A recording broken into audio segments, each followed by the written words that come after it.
So guys आज है हमारे पास होंडा की SP125 और हीरो की एक्सट्रीम 125R 125cc सेगमेंट की दोनों ही बाइक काफी पॉपुलर हैं और काफी सक्सेसफुल भी हैं। और आज की इस वीडियो में इसी के बारे में बात करेंगे। दोनों का करेंगे डिटेल में कंपैरिजन कि इन दोनों बाइक में से आपके लिए कौन सी बाइक बेस्ट रहेगी। प्राइस में आपको थोड़ा सा डिफरेंट देखने को मिलेगा, बट आप एक सही फैसला ले पाएंगे इस वीडियो को देखने के बाद कि आपको इन दोनों बाइक में से कौन सी बाइक लेनी चाहिए, जिसमें मैं आपको इसके बारे में सारी चीजें बताने वाला हूं। मैं मेन पॉइंट आपको बताऊंगा जिसकी वजह से आपके डाउट क्लियर हो जाएंगे और दोनों बाइक में से किसी एक बाइक को आप पिक कर पाएंगे। तो बिना देरी के वीडियो को स्टार्ट करते हैं। सबसे पहले हम प्राइस की ही बात करेंगे। तो होंडा SP125 में दो वेरिएंट आपको मिलते हैं। ड्रम वेरिएंट की एक्स शोरूम प्राइस आपको 86,800 रुपीज और डिस्क वेरिएंट की एक्स शोरूम प्राइस 90,800 रुपीज मिलेगी। वहीं हीरो एक्सट्रीम 125R की अगर हम प्राइस की बात करें तो इसमें भी आपको दो वेरिएंट मिलेंगे। पहला वेरिएंट जिसमें CBS ब्रेकिंग मिलता है, उसकी एक्स शोरूम प्राइस 95,000 रुपए देखने को मिलेगी और दूसरा वेरिएंट जो कि ABS मॉडल है, उसकी एक्स शोरूम प्राइस आपको 99,500 रुपए देखने को मिलेगी एक्स शोरूम प्राइस। तो अगर हम ABS मॉडल को हटा के सिर्फ डिस्क वेरिएंट से अगर हम इसका कंपैरिजन करें तो लगभग प्राइस आपको 5,000 रुपए का डिफरेंट देखने को मिल जाएगा। हीरो की एक्सट्रीम 125R 5,000 रुपए ज्यादा महंगी मिलेगी। दोनों ही बाइक में आपको इंजन जो है वो 125cc का इंजन मिल जाएगा।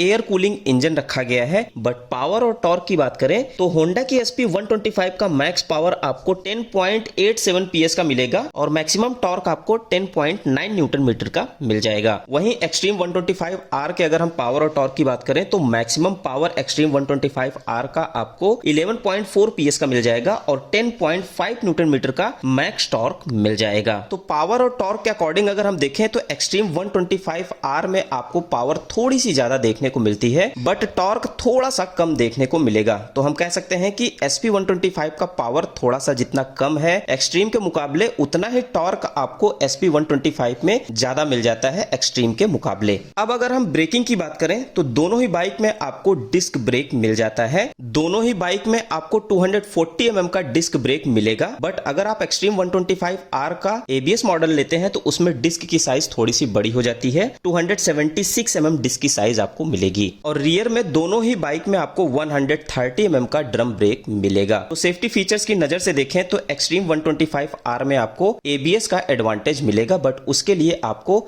ज्यादा पैसे खर्च करने पड़ेंगे। इस चीज का आप नोटिस कर लीजिएगा। अदरवाइज अगर आप इसका CBS वेरिएंट लेंगे एक्सट्रीम 125R का तो उसमें आपको 240 mm का ही डिस्क ब्रेक मिलेगा। अब अगर टायर्स की बात करें तो SP125 में 80/100 के 18 इंच के ट्यूबलेस टायर फ्रंट में मिलेंगे। एक्सट्रीम 125R में आपको 90/90 का 17 इंच का ट्यूबलेस टायर मिलेगा। रियर टायर में SP125 में 100/80 का टायर मिलेगा, 18 इंच का ट्यूबलेस। वहीं एक्सट्रीम में आपको 120/80 का ट्यूबलेस टायर मिलेगा। तो पीछे वाले टायर की चौड़ाई एक्सट्रीम 125R की आपको ज्यादा देखने को मिलेगी। तो ये एक स्पोर्टी लुक इसको प्रोवाइड करता है। तो मेरे ख्याल से इसका एडवांटेज आपको एक्सट्रीम 125R में मिलने वाला है। अदरवाइज अगर हम लुक की बात करें तो लुक अगर आप देखेंगे तो एक्सट्रीम 125 का लुक आपको ज्यादा बेहतर देखने को मिलेगा, बिकॉज ये नेकेड स्पोर्ट सेगमेंट में कॉम्पैक्ट लुक के साथ में आती है, जो कि मुझे काफी ज्यादा पसंद आती है। आपकी क्या राय है आप कमेंट करके जरूर बताइएगा। SP का भी लुक आपको काफी सही मिलेगा, बट SP के लुक को देख के फैमिली बाइक वाली फीलिंग आ जाती है, जो कि एक्सट्रीम 125R को देखने में आपको स्पोर्टी फीलिंग आने वाली है। तो दोनों बाइक में से लुक किसका ज्यादा बेटर है ये आप हमें कमेंट करके जरूर बताइए। हेडलैम्प्स अगर आप देखेंगे तो हेडलैम्प में दोनों ही बाइक में आपको फुल LED सपोर्टेड हेडलैम्प मिलते हैं, बट SP125 में आपको LED DRL लाइट नहीं मिलता है, जो कि एक्सट्रीम 125R में आपको LED DRL लाइट मिल जाता है। और प्रोजेक्टर टाइप के LED हेडलैम्प आपको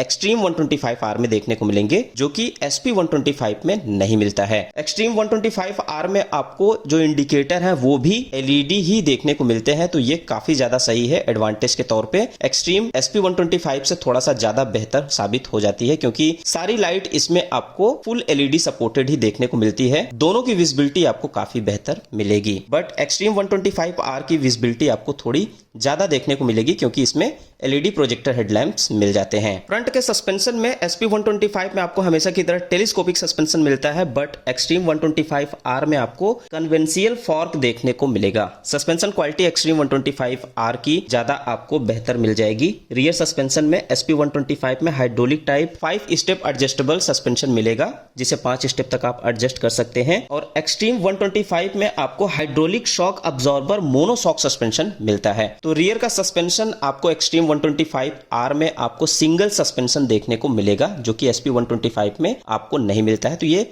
स्पोर्टी लुक इसको प्रोवाइड करता है और सस्पेंशन क्वालिटी भी आपको काफी बेहतर प्रोवाइड कर देता है। अब अगर इंस्ट्रूमेंट क्लस्टर की बात करें तो दोनों ही बाइक में आपको मिल जाता है फुल डिजिटल मीटर कंसोल का सेटअप, बट SP 125 में आपको ब्लूटूथ कनेक्टिविटी नहीं मिलती है। इस चीज का आप नोटिस कर लीजिएगा, जिसका एडवांटेज आपको एक्सट्रीम 125R में मिलने वाला है, क्योंकि इसमें आपको ब्लूटूथ कनेक्टिविटी मिलती है। तो ब्लूटूथ से कनेक्ट करने के बाद आप इसमें कॉल अलर्ट, SMS अलर्ट ये जैसी सुविधाओं का भी आप आनंद ले पाते हैं एक्सट्रीम 125R में। तो मीटर कंसोल के अकॉर्डिंग अगर आप देखेंगे तो मीटर कंसोल के अकॉर्डिंग एक्सट्रीम 125R का मीटर कंसोल आपको ज्यादा बेहतर और अपडेटेड देखने को मिलने वाला है। कलरफुल डिस्प्ले आपको एक्सट्रीम 125R में मिल जाएगा, जिसमें सारी इंफॉर्मेशन आपको डिजिटल मिल जाती है। दोनों में ही गियर पोजीशन इंडिकेटर्स मिल जाते हैं और distance to empty average mileage indicator के साथ में और भी कई सारे फीचर्स इसमें मिल जाते हैं। मीटर कंसोल दोनों का बेहतर है, बट एक्सट्रीम 125R का मीटर कंसोल ज्यादा अपडेटेड आपको मिलेगा। टैंक कैपेसिटी की अगर बात करें तो SP 125 में आपको 11.2 लीटर की फ्यूल टैंक कैपेसिटी मिलती है,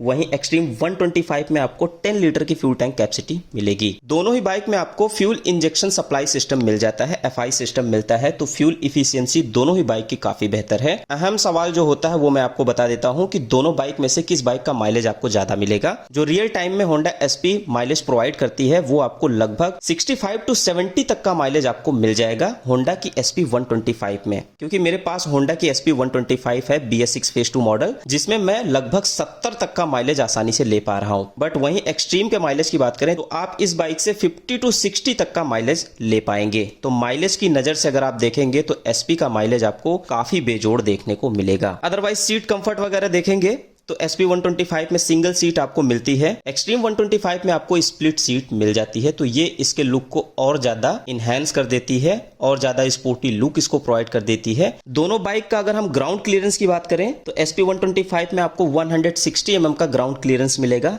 जो कि एक्सट्रीम 125R में 180 mm का रखा गया है। और दोनों बाइक के अगर वेट की बात करें तो SP का वेट आपको 116 kg का मिलेगा, वहीं एक्सट्रीम का वेट 136 kg का मिलेगा। तो ये इसके मेन पॉइंट्स थे। अब हम अगर अपने पर्सनल ओपिनियन की बात करें तो मेरा ओपिनियन ये है कि अगर आपका बजट कम है और आप एक फैमिली बाइक लेना चाहते हैं जो आपको एक बेहतर माइलेज के साथ अच्छी परफॉर्मेंस दे, तो आप बेशक होंडा SP को ले सकते हैं। अदरवाइज अगर आप थोड़े पैसे और इन्वेस्ट करके स्पोर्टी लुक में कोई बाइक चाहते हैं तो आप एक्सट्रीम 125R को ले सकते हैं। बट मेरा जो पर्सनल सजेशन रहेगा वो होंडा की SP 125 को ही जाएगा। सो आई होप आपके सारे डाउट क्लियर हो गए होंगे, बट अगर अभी भी आपका कोई डाउट बचता है तो आप हमें कमेंट करके पूछ सकते हैं। वीडियो अच्छी लगी हो तो अपनी तरफ से लाइक और शेयर जरूर करिएगा। चैनल पर नए हैं तो चैनल को सब्सक्राइब करके बेल आइकन को जरूर दबाइएगा। मिलते हैं आपसे अगली वीडियो में कुछ नए फ्रेश अपडेट के साथ। तब तक के लिए सभी दोस्तों को थैंक यू, नमस्ते, जय हिंद।